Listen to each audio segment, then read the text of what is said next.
Question number 9. Do schools have adequate facilities? And if not, what improvements need to be made? And every school is different.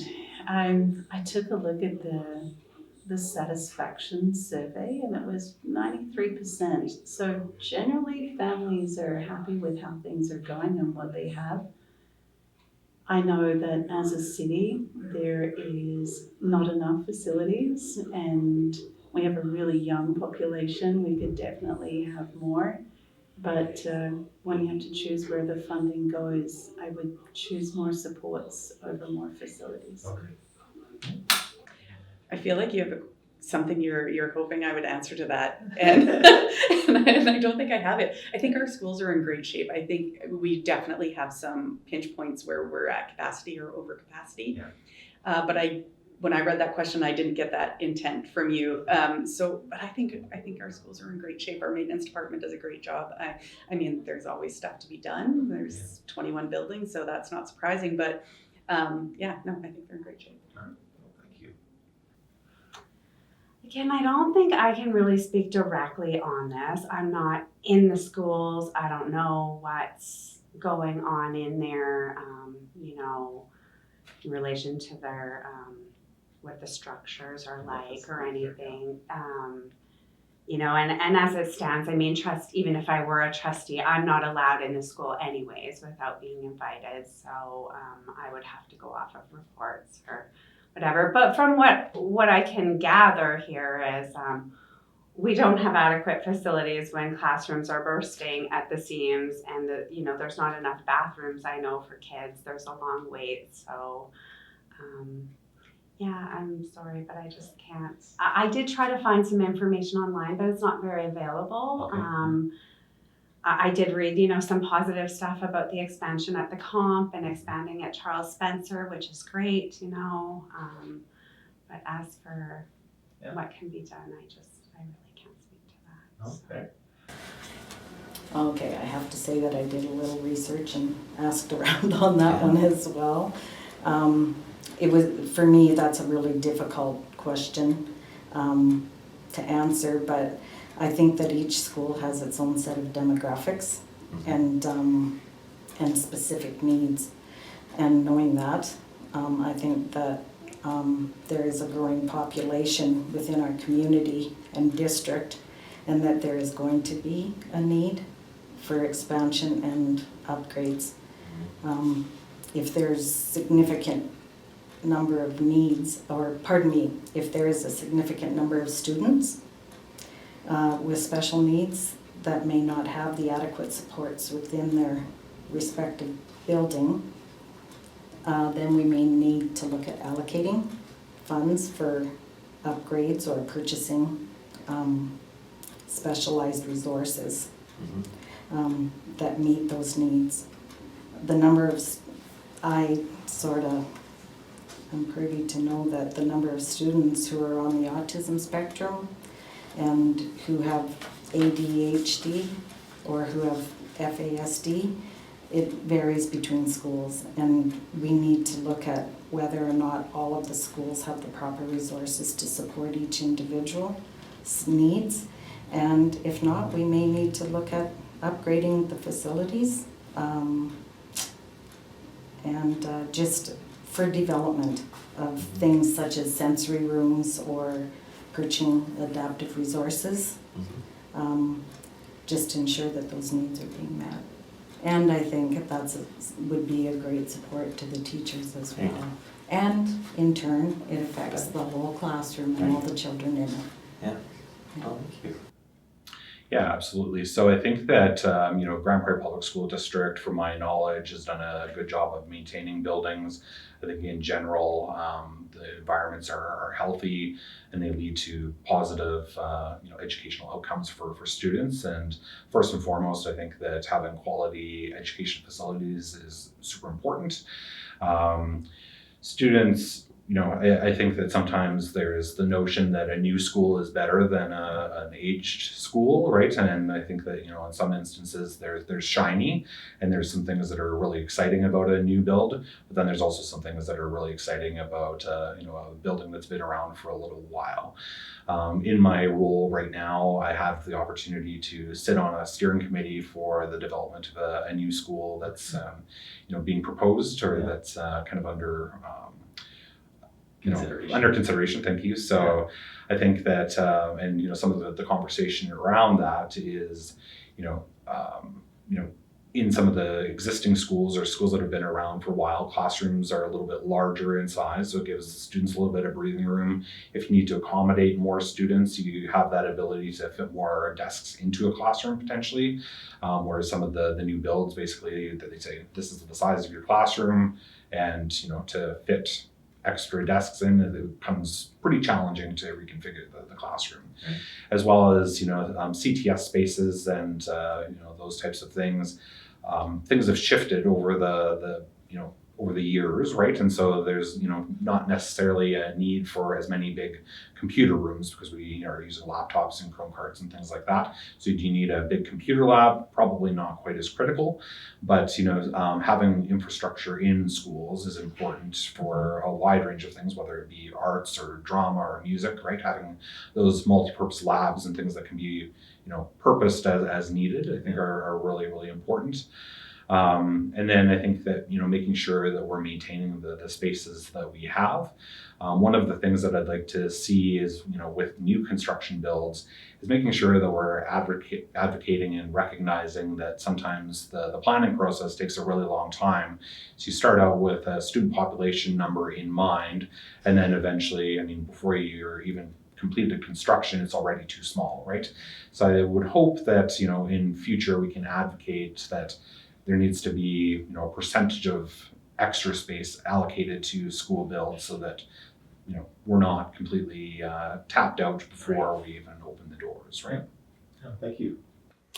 Okay, before I answer that one, I would like to be clear that once again, I'm basing these things on our province's standards, okay? So, in a ministerial order, it says that the expanding choice and all of that sort of stuff, but today's students require a well-rounded education strengthened through the inclusion of art, music, dance, drama, the whole thing. So no, I don't think we're adequate because I'm measuring them against what the government actually requires. Not all of our schools can deliver the entire curriculum to all students, not to those standards, Right. not to the program of studies, not to the curriculum standards. And that is weird because we are supposed to be legally required to provide each student an education that gives them the chance to meet these standards. And that's a it's- facilities So downfall? here's my example. Okay, yeah, please. Okay. So we can't deliver music education without music teachers and music rooms, but we're trying. Alberta's elementary curriculum is progressive and sequential. Grade 1, you should be able to play rhythm instruments and orff instruments. By grade 3, we're supposed to be able to read symbols and follow melodies and sing songs in parts. By grade 4, we're supposed to be able to play recorders and ukuleles. And by grade 6, you are like singing in tune with like complicated songs. And it is a huge curriculum. And we are expecting people with no musical ability Right. to deliver that curriculum right now. And that is crazy to me. So if we don't have dedicated music spaces and we don't have proper instruments or properly trained music specialists, most of our students in elementary do not have access to that right now. We have one Right. elementary music specialist left. Okay. In the schools that we do have choice for, that only begins at grade 5. Right. But that means every other school is trying to deliver curriculum as per legally required, but without the facilities they need to do that and without the specialized teaching.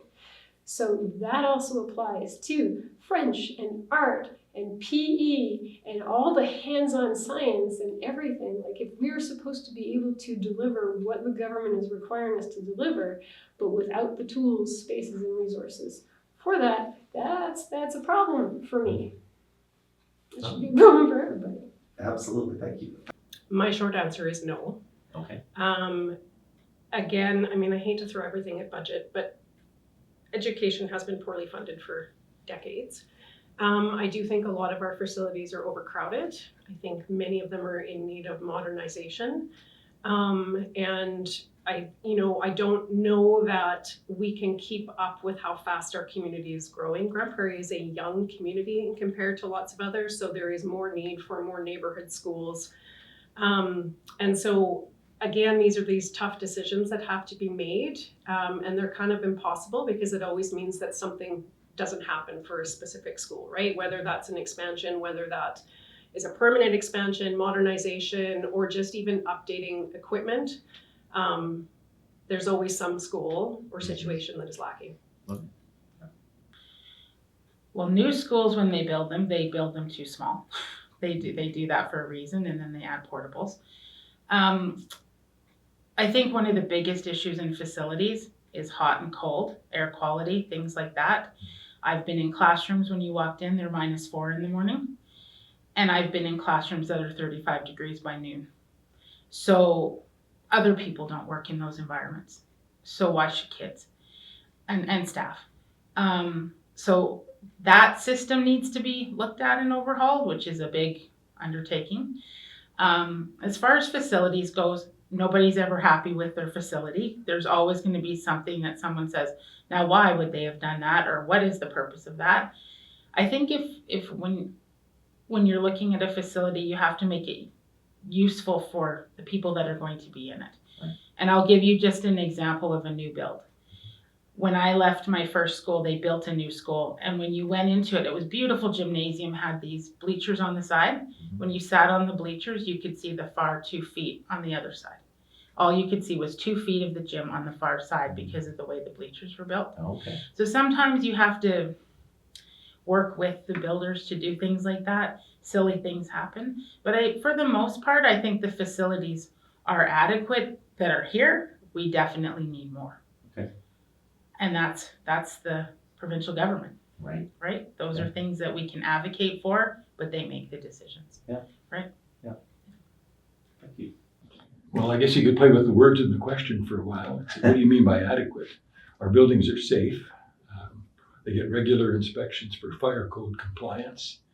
We have an in-house occupational health and safety person who monitors compliance to OH&S legislation. The director of maintenance does regular inspections, and our staff are really vigilant about safety issues and bringing them to the attention of people that need to know that. So they're safe. Are they adequate to house a growing student population? That's a different question. Parkside Montessori, for example, has been looking for an expansion for a couple of years. We've explored the possibility of taking over Harry Balfour and placing the Montessori school there. We had our senior administration walk through with the director of maintenance, and he, in his opinion, it's probably going to take $20 million or so at least to refurbish the building and bringing it up to standards so students can move in there. So we're looking at that. We'd have to get that $20 million from government in order to be able to make that happen, but there's pressure in the Montessori program. The Christian school has been looking for an expansion for quite a while. So through their eyes, facilities are not adequate. We need a bigger place. Yeah. So we're looking into that. Due to boundary changes, we've had to move junior high school students into Aspen Grove School, and now we're finding the gym's not big enough for big people like that. I think we did talk to government about that, and their answer was, well, it was your decision to move those kids in there, so it's your problem, you fix it. So there's that issue. There's the issue of Crystal Park. The building is safe, it's clean, it's well looked after, but it's an energy sinkhole. It's probably 25 or 30% of the division's annual energy costs are spent at Crystal Park just because of the wide hallways and the big open areas and stuff like that. So we're looking either for an upgrade or a replacement there. Mm-hmm. The facility's adequate now, but it's placing financial pressure, you could argue, on the rest of the division because the amount of money that has to get poured in there to heat the place and run the lights and stuff. So There's high enrollment at Isabel Campbell, and something will have to be done there pretty soon. It's adequate now, but how long does adequate last? It's Right. not very long. We need a new school in Kensington. There's talk of a multifamily facility being built there, which involves pressure on the school system. We need the comp expansion. We've got that design money approved. Hopefully the construction can start pretty soon, and Charles Spencer is not far behind. And so that's it. Just as I'm telling you that, it's also, here's the other thing. I listened to Nate Horner the other day, the finance minister, say Alberta's student population has grown by about 4.5% each of the last 3 years. I also understand there's over 800,000 students in Alberta. But if we made the number be 800,000, and if those 800,000 grew by 4.5% next year too, that would bring 36,000 new students into our system, and the government is offering to provide 1,000 new teachers. It's simple arithmetic to know that that's 36 students for every child. And that, to me, that's why teachers are saying it's not enough. It's not enough. Thank you. Yeah, you're welcome. Well, that's a good question. As far as I can tell, trustees aren't allowed to go into the schools unless they're invited, which seems really weird. So I don't know. I mean, I haven't been into all of the schools lately. I mean, the schools seem to be in good condition, but the facilities, as far as having adequate funding for gym equipment and for home ec supplies and all that kind of stuff, I don't know. I mean, I'm anxious to find out kind of where we're shorting each area, but it'll be a learning curve to find that out. Yeah. Thank you. Yes, they do. Yeah. I think that our facilities are generally great. We have an incredible operations and maintenance team. Like every time I walk into one of our schools, I'm impressed at how clean it is and how well taken care of it is. We have such dedication from our non-instructional staff that are committed to making the best learning environment possible. And like these people they care so much, and it's visible and evident. Again, as far as, do we have all the resources for the facilities that we would want? I mean, I think, this comes up a lot at the board table. One of Sandy's go-to lines is there's never enough supports. There's never enough, that we could have for some of our students. But is it adequate? I think it is. I think that we have very good facilities. Well, I am so proud of our 18 schools in our division. The buildings, maintenance, and the staff, they take care of our buildings with such love and attention. You walk in and they are clean and beautiful. Are they aging? Yes. If you think about some of our schools like Swanhaven, which happens to be sort of my community school where our children went, and or Avondale, or if you look at Crystal Park, certainly we have some aging schools.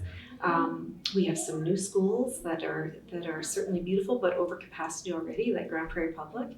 But the real thing that I would like to tell you about is capital planning. So there is a capital planning cycle where we, as a board of trustees, come up with priorities for government. And so one of our priorities is to look at the Kensington area. So I would dearly love to see a school be built in Kensington.